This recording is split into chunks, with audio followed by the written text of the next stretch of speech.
وننزل من القرآن ما هو شفاء ورحمة للمؤمنين ولا يزيد الظالمين إلا خسارا. Assalamualaikum warahmatullahi wabarakatuh.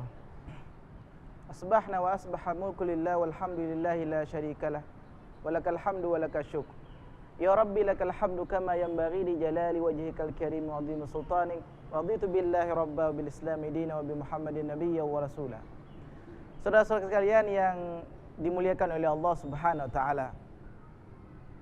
Satu hari seorang sahabat bertanya kepada Rasulullah SAW, "Ya Rasulullah, apakah amal yang terbaik untuk saya lakukan, wahai Rasulullah?" Kemudian Rasulullah SAW tersenyum kepada sahabat tersebut dan Rasulullah menjawab dengan sebuah hadis, idkhalus surur alal mu'min. Yang pertama sekali yang harus engkau lakukan agar engkau menjadi orang yang terbaik adalah memberikan solusi terhadap saudaramu, masuk ke dalam permasalahannya, mendengarkan permasalahannya, dan memberikan solusi terhadap permasalahan yang dihadapi oleh saudaramu.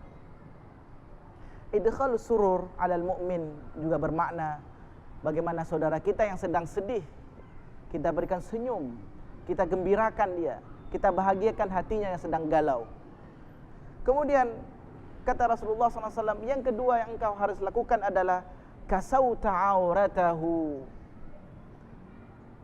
Engkau harus menutup auratnya, menutup aurat secara hakikat dan juga menutup aurat secara majaz. Menutup aurat secara hakikat adalah kita tidak boleh membuka aurat orang lain. Secara majaznya adalah kita tidak boleh membuka aib saudara kita. Kita tutup aib saudara kita itu. Itu merupakan bagian daripada amal-amal yang terbaik yang harus kita lakukan. Kemudian yang terakhir atau yang ketiga, saudara-saudara sekalian yang dimuliakan oleh Allah Subhanahu wa taala, wa syaba'ta jaw'atahu, engkau berikan makan kepadanya. Ada saudara-saudara kita yang pada saat ini kekurangan makanan.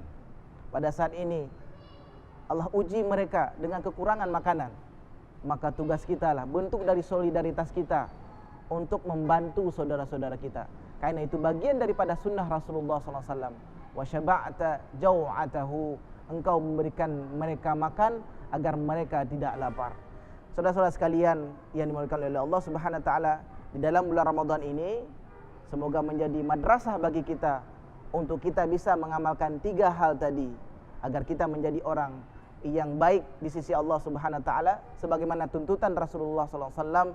Yang pertama adalah mencari solusi, memberikan solusi terhadap permasalahan yang dihadapi oleh saudara kita. Yang kedua adalah menutup aib saudara kita, dan yang terakhir adalah memberikan makan kepada saudara kita. Semoga Ramadan ini menjadi Ramadan yang terbaik bagi kita dan juga bagi saudara-saudara kita, baik yang ada di Indonesia maupun yang ada di seluruh dunia. Aqulu qouli hadza wa astaghfirullah li wa lakum. Assalamualaikum warahmatullahi wabarakatuh. وننزل من القرآن ما هو شفاء ورحمة للمؤمنين ولا يزيد الظالمين إلا خسارا.